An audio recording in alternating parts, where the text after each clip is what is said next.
Gibson charges out. Steelers. Wentz pulls it down once. Now throws intercepted. Damian Wilson with the interception. There into the first. Untitled Chapter for Ben Roethlisberger. Shotgun. Roethlisberger throws. Catch. First down. Ray McCloud. They hand the ball inside. Ball security paramount. Two hands on it. Claypool in motion. Handoff. Harris trying to get to the outside. He does. The rookie turns the corner.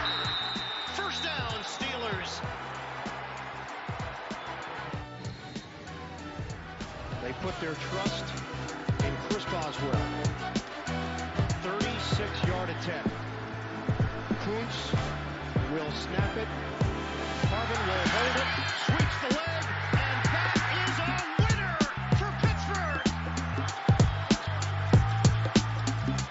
On the brink of the Oh, man.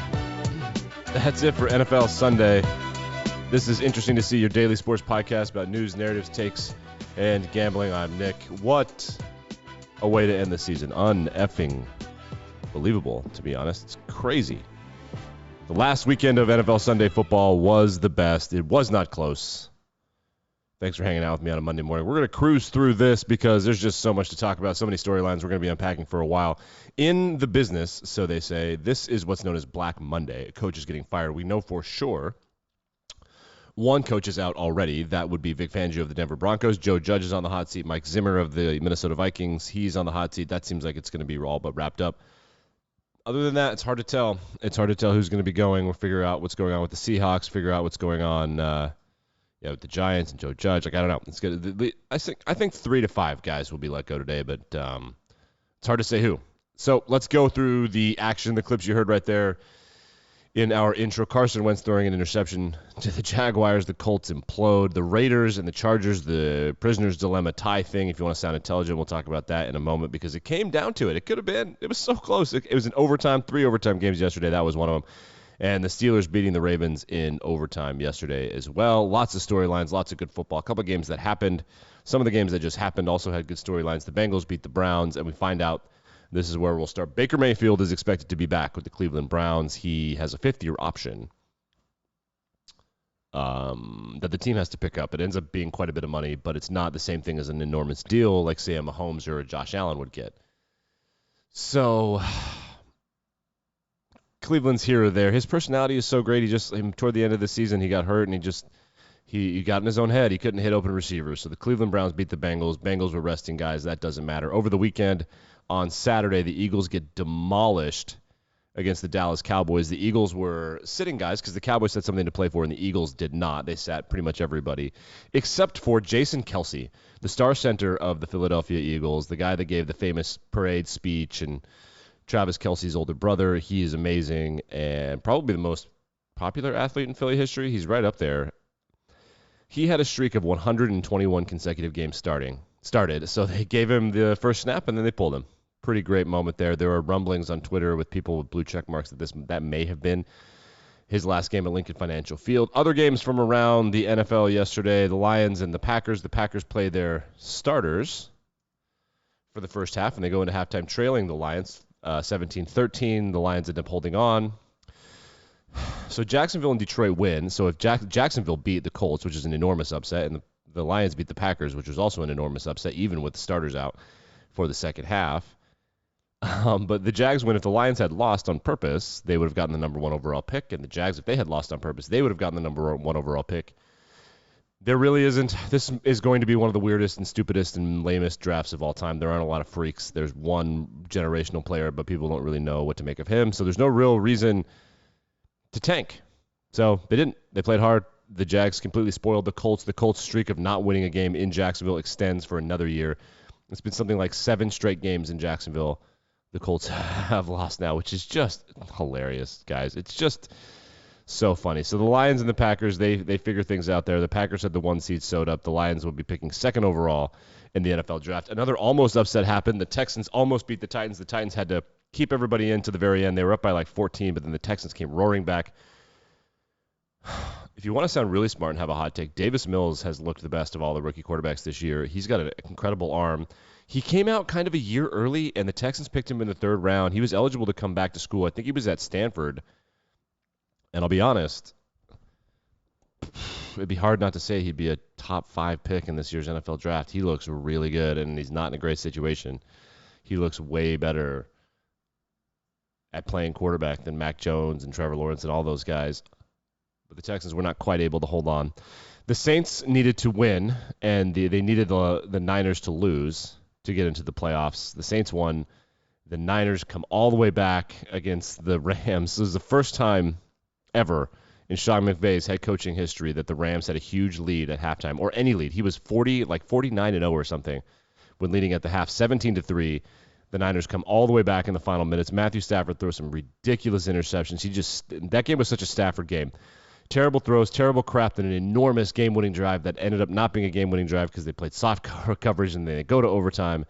And the Niners run it down their throat, and they end up getting the victory. So the Niners get into the playoffs. The Rams win the division. This is the 3rd time in Matthew Stafford's career that he has lost the last game of the season with enormous playoff implications on the line. Nay, this is the 4th time. Nay, this is the 3rd time in Matthew Stafford's career. This is a fact that he has had an opportunity to win the game and win the division, and he has lost it. 2014 against the Packers, 2016 against the Packers, and now 2021 against the San Francisco 49ers. The boogeyman comes back for Sean McVay, who just cannot, for the life of him, beat Kyle Shanahan, and Matthew Stafford, for the life of him, cannot win a big game with any stakes on the line. The Saints beat the Falcons, whatever, like I mentioned. The Seahawks beat the Cardinals. The Cardinals were taking it easy. They had a lot to play for in the division, but they were also, I checked in on that game. They were being a little cautious. Great probable final game together for Pete Carroll and Russell Wilson. Who the hell knows? The Panthers gave the Bucs all they had, then the Bucs woke up and got pissed off. The Dolphins, they help out the Bills. So the Bills and the Patriots had the same record going into the weekend. They split their games against each other. So I think a tie would have gone to the Bills if they had both lost or both won. But one needed to win and the other needed to lose to make it easy. The Bills beat the Jets 27-10, and the Dolphins dummied the Patriots. They dummied them off of pick 6, which I considered putting in the intro, but I decided not to. So all this stuff is all the storylines. Let's get into. That's all the facts. Let's get into some of the storylines. First storyline. This is just a funny one. Let's ask Patrick Mahomes about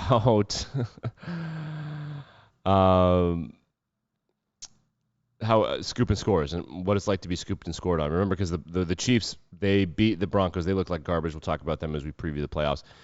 Scooping scores, Patrick Mahomes, what do you have to say about scooping scores? You think when you saw Nick Bolton scoop and score? I thought he was going to go down. I don't know if y'all saw. He almost went forward. No offense to Daniel Jones, but he almost gave one of those. Oh, remember when Daniel Jones had that big touchdown and he almost fell down? Speaking of the Giants, let's get to them. Man, I saw the most cowardly thing I've ever seen in professional sports in my life. Twice inside his own 10-yard line, Joe Judge ran a QB sneak. Once on 2nd and 11 from the 3-yard line. 3-yard line, 2nd and 11. There's 5 minutes left in the half. And on 2nd and 11, he runs a QB sneak. And then on the next play, this. Updated at the half. Interesting formation. Yep. I mean, really, you're at the 2 sneaks in a row. And Listen to the feel boos. Comfortable enough in your offense to be able to run a traditional play. I mean, I get the first one when you put yourself back up inside the 1-yard line. I mean, this is sad. I mean, that is just a complete lack of confidence in. That is unbelievable. I've never seen anything like that. I've never seen anything like a coach, like you want a QB sneak from like the 2 or 3 to get some space to run a play. He snuck twice in a row to punt. Keeping it with the Giants, if you're on YouTube, you can see how much tickets we're going for the last game of the season. All of the blue are tickets that are available. It's the whole stadium. And there were tickets as cheap as $6. And there weren't just tickets as cheap as $6. There were a lot of tickets available for as low as $8, which is just unbelievable. The Giants are in rock bottom. 2 weeks ago, we heard that Joe Judge was going to keep his job. Now there are rumblings on Twitter that people in the building will believe he's fired. Apparently, all of his players hate him. And those are reports from people who know what's going on. All right, let's get to this Chargers and Raiders thing. Well, actually, is there anything else we want to get to? No, let's go ahead and do Chargers and Raiders. There's other stuff we could do later in the week. So Chargers and Raiders, we talked about the prisoner's dilemma thing where if they both tie, they get in. All of the stuff that needed to happen, specifically the Colts losing, that happened, and now the Chargers and Raiders are in a situation where they have to tie. We've explained, and everybody explained what the prisoner's dilemma is and why it doesn't make any sense to take a knee for 2.5 hours. However, after being up by 15, the Raiders allowed the Chargers to get back in the game. The Chargers converted like 5 consecutive fourth downs, including fourth in double digits 3 times, to tie the game as time expired. I thought about putting that in there, but might as well do the kick because it was more exciting in the home crowd or whatever. So now we're going to overtime. Okay, this is getting a little weird. Maybe we could do the take a knee thing now. No, you got to play to win. Prisoner's dilemma. The way that overtime works, you get a touchdown right away, or if you get a field goal, the other team gets a chance to get the ball. Chargers win the kick, they get a field goal. Okay. The Raiders get the kick, they get a field goal. Chargers get a kick, they get a field goal. So we're tied again. Each team has had a possession in overtime. The Raiders have the ball around the 48-yard line, too long for a field goal. It's 3rd and 6. There are 38 seconds left. There's not enough timeouts. I think the Chargers had one. I think the Raiders had one. And the Chargers use it. The clock is running 3rd and 6 from about the 48-yard line.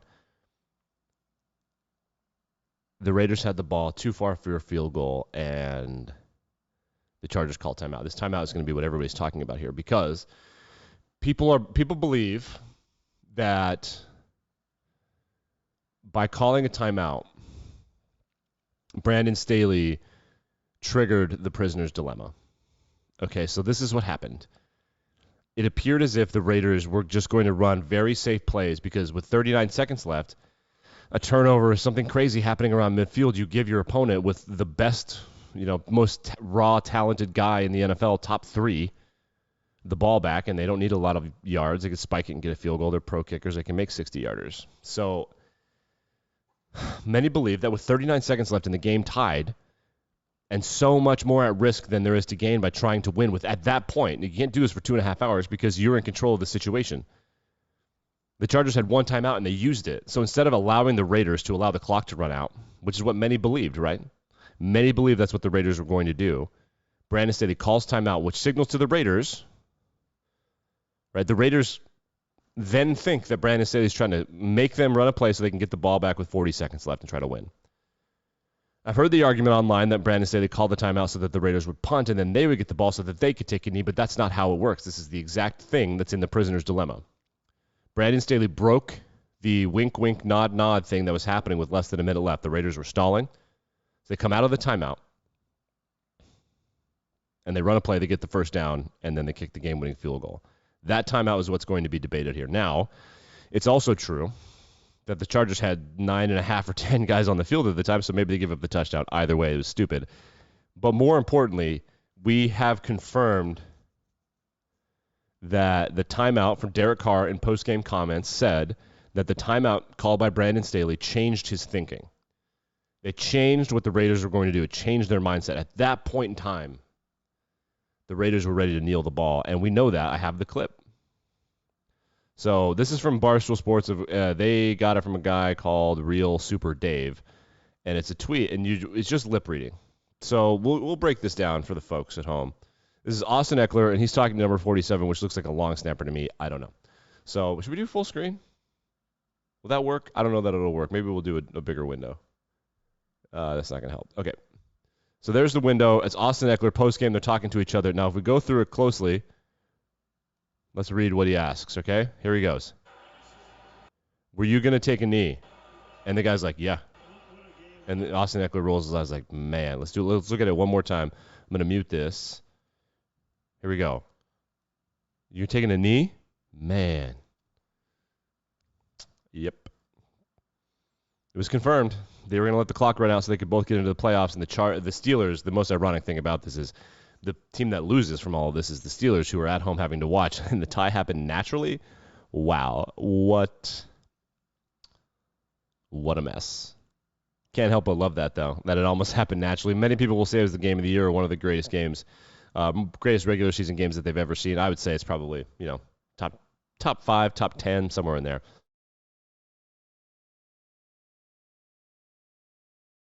Unbelievable story. Okay, let's move to some things outside of football before we preview the national championship.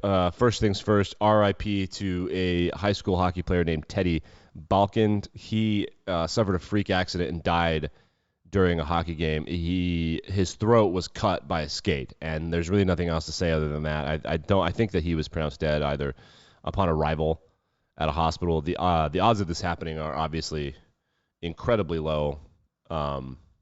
But just a tragic story, and this has sparked a big debate in the hockey world about requiring kids to wear neck guards. They're not probably going to save anybody from any sort of neck injury, and if you're playing at an appropriate level for you, it's very unlikely that you'll suffer a neck injury in hockey.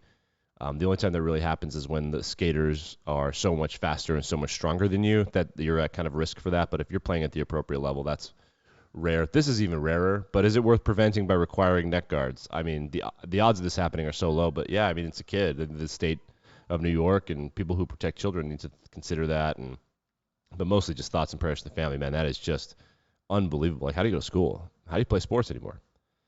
Crazy. All right, well, we'll get back to the NBA here in a moment. Some crazy things happened in the association. Klay Thompson is back from his injury. I forget what it was. I don't remember what it was. I don't really care. It was a ligament of some sort. Maybe it was a bone. It was something, and he comes back with this electrifying dunk. Let's watch it.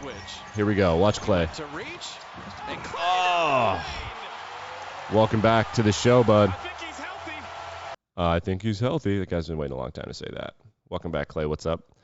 John Morant, the star for the Memphis Grizzlies, had a huge block, and Nick Saban, getting off the plane for the national champion, had this to say. Hey, Nick, how you feeling?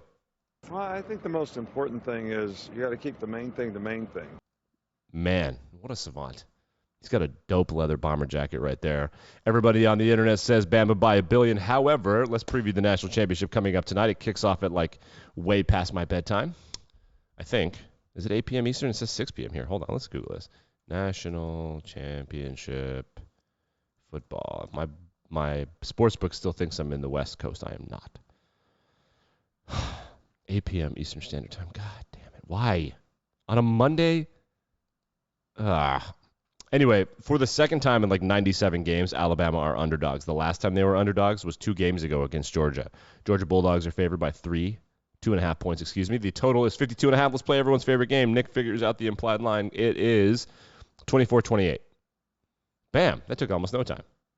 Ish. It's about 24-28. Not quite. Nope. 29-26? No. Damn it. I was so close. 28-25. Yeah, 28-25 is right. 28-25 is the implied line. Man, I don't know. I got nothing to say about this game other than if Georgia doesn't throw the ball a lot better, they're going to lose, probably by a lot. I have no idea why Vegas thinks that they're so much better because they stopped the run game against Michigan. Michigan is Michigan. That's weird. It seems like there's a lot of money to be made. Wait. It's plus 115 for Bama money line. What is going on? Do they know something? What is happening? That makes no sense. Does it make sense to anybody that Alabama are the underdogs here? By 3? Yeah, that makes no sense to me. That seems like just complete utter garbage. I don't understand what that's about. I guess Mechie is hurt, the star wide receiver tore his ACL. But the Jameson guy, who's also a star wide receiver, everybody in Alabama is a star. But that guy is fine. And it doesn't matter because the quarterback is fine. Are they going to get more pass rush? I don't know what this is about. That has to be about the injury. Because you can't get hoodwinked into thinking them dummying Michigan meant anything against Alabama. Michigan doesn't have a quarterback. Weird. Yeah, I'm taking Alabama. Alabama is the favorite until they are dead. They are the favorite until they are no longer eligible to win the national championship. Period. I don't understand how long it's going to take for that to happen. But there's some cool stuff happening. The 2 best defensive players in the country are not Aiden Hutchinson and Kayvon Thibodeau. They are Will Anderson and Jordan Davis. They're defensive linemen for Alabama and Georgia, respectively. They'll be on display. Nakobe Dean, the middle linebacker for Georgia, is amazing. The wide receivers for Alabama are fun. There's one thing to watch that I think is kind of funny. People misunderstand just how short and tiny Bryce Young is. He's much closer to like Kyler Murray than he is like a Baker Mayfield. So just once you notice it, you can't unnotice it. I'm pretty sure he's smaller than Stetson Bennett, the 4th quarterback for Georgia. I like Alabama in this game. I don't know. Sometimes it's exactly what it seems like. We'll be back and better than ever. Tomorrow we'll be unpacking more NFL stuff. Got a lot of news, I'm sure, coming out. Black Monday, Prisoner's Dilemma, arguments, blah, blah, blah. NFL playoff start on Saturday. We'll be previewing it all week long. NBA and NHL news as well. Like, rate, review, subscribe. I'm on YouTube. If you go to YouTube, you don't have to watch it. Just click it. Greatly appreciate it.